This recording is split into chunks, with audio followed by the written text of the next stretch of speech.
When I first visited Tuscany, I only knew the typical landmarks. What I didn't expect were the quiet villages, hidden wineries, and jaw-dropping landscapes that felt like stepping into a painting. Let's count down the 12 best spots to discover this authentic side of Tuscany. Don't forget to hit subscribe and join our community of explorers getting practical travel guides on exceptional destinations around the world. At number 12 is Fiesole. This hilltop town sits quietly above Florence, offering sweeping views over the city and the Tuscan countryside. Fiesole's story goes way back. Etruscans settled here as early as the 8th century BC, and you can still see traces of their ancient walls around town. It's a peaceful retreat, but there's plenty to explore. The Roman amphitheater tucked into the hillside is impressively preserved and often hosts summer performances. Right next door, the Museo Bandini and the Archaeological Museum display artifacts from both Etruscan and Roman times. After wandering through centuries of history, I like to grab a coffee at a local cafe and look out over the hills. There's a calm here that I don't find in the city. At number 11, Monteriggioni stands out as a true medieval stronghold. Built in 1219 by the people of Siena, this hilltop village is completely enclosed by walls and 14 original towers which form the town's main defense line against Florence. The layout and architecture are so well preserved that it feels like time has barely moved here. Walking along the ramparts, I get a clear sense of how the town's design was shaped by centuries of conflict and strategy. The views from the top stretch across the Chianti countryside, and every stone seems to echo stories from the past.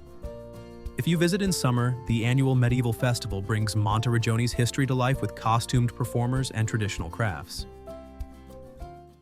At number 10, Volterra stands out for its deep Etruscan roots and living traditions. In the center of town, I love visiting the Alabaster workshops. This craft goes back to Etruscan times, and you can still watch artisans transform blocks of stone into luminous sculptures. If you want to see more, the Ecomuseo dell'Alabastro is a great stop to learn about the history and process behind this unique art. Volterra's ancient city walls and the Porta all'Arco, both from the 4th century BC, remind me just how far back its story goes. The Roman theater, built in the 1st century BC, sits right below the town and gives another layer to its past. For anyone curious about the Etruscans, the Guarnaci Museum holds one of Italy's oldest and richest collections. At number 9 is Montepulciano. This hilltop town is known for its Renaissance palaces and a wine culture that runs deep. Walking through the narrow streets, I always end up in Piazza Grande, the 15th century square surrounded by impressive architecture like the Palazzo Comunale. There's a quiet energy here, especially in the early morning before the crowds arrive. What sets Montepulciano apart are the historic wine cellars carved into the tough rock below the town, many dating back to the 14th century. Stepping underground, you can join a tasting tour and sample Vino Nobile di Montepulciano DOCG, one of Italy's oldest designated wines. The flavor is rich, and the sense of history is everywhere. If you're in town during the Bravio delle Bodi, watching the barrel rolling race is a highlight. At number 8 is Pienza. This hill town is often called the touchstone of Renaissance urbanism.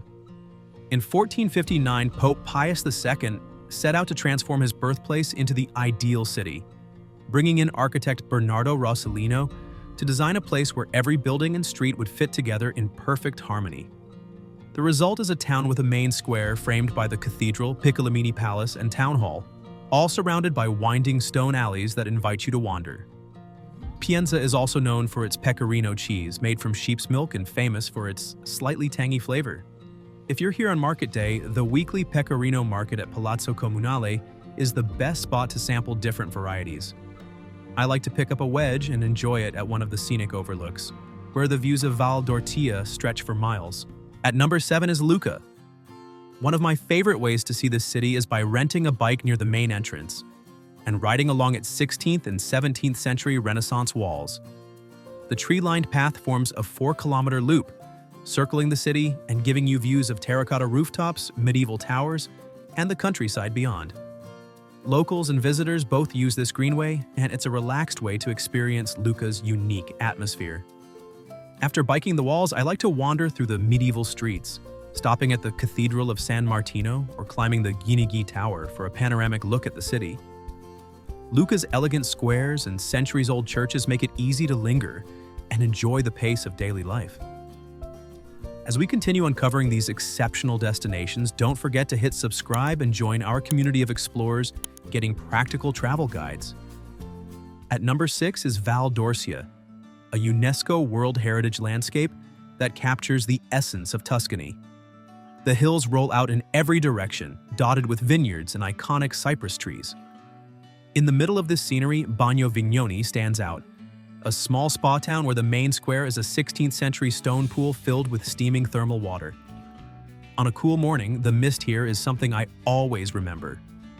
Nearby, San Quirico d'Orcia invites you in with its quiet streets, and the 16th century Horti Leonini garden, a peaceful place to pause and take in the surroundings.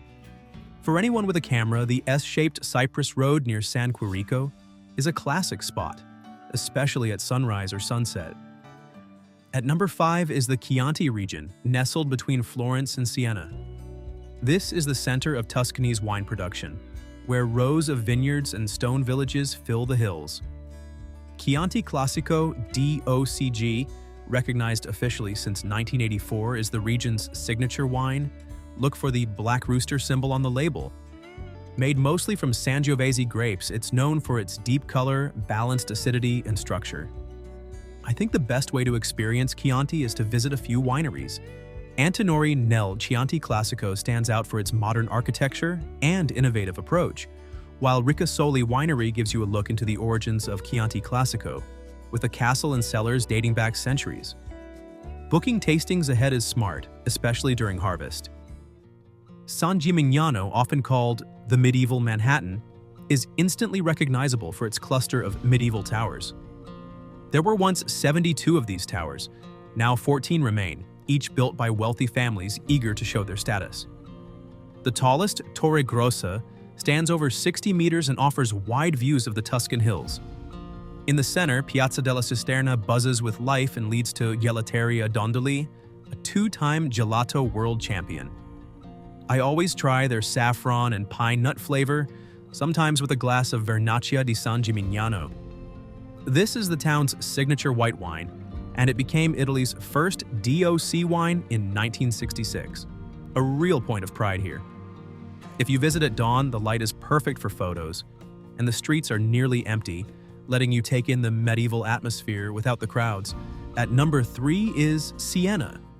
The heart of the city is Piazza del Campo, a shell-shaped square divided into 9 sections, each one representing the Council of Nine that once governed Siena. The symmetry of the brickwork draws your eye straight to the Torre del Mangia, which rises 87 meters above the square. Climbing its 500 steps gives you a clear view over the rooftops and winding streets below. Twice a year, the Palio di Siena transforms this plaza into a racetrack as the city's contrades, or neighborhoods, compete in a bareback horse race that has been a tradition since the 1600s. Just a short walk away, Siena Cathedral stands out with its black and white striped marble, a facade dating to 1246. Inside, you'll find pillars, mosaic floors, and artwork by Donatello and Pinturicchio. I like to take time wandering through the Contrade, where each district's colors and emblems reveal how much local pride shapes daily life here. At number 2 is Montepulciano. This medieval town rises above the vineyards of southern Tuscany, enclosed by sturdy walls and crowned by a fortress built in 1361. The view from the ramparts stretches over olive groves and neat rows of grapevines.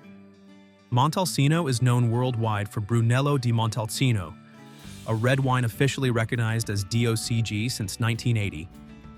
Many cellars like Patrizia Censioni Winery welcome visitors for tastings in rock-carved cellars beneath the town. If you want to get a feel for the wine's character, book a vertical tasting at Capanna of Censioni to compare different vintages side by side. At number 1 is Florence. Walking through the city center, I'm surrounded by medieval buildings and Renaissance energy at every turn.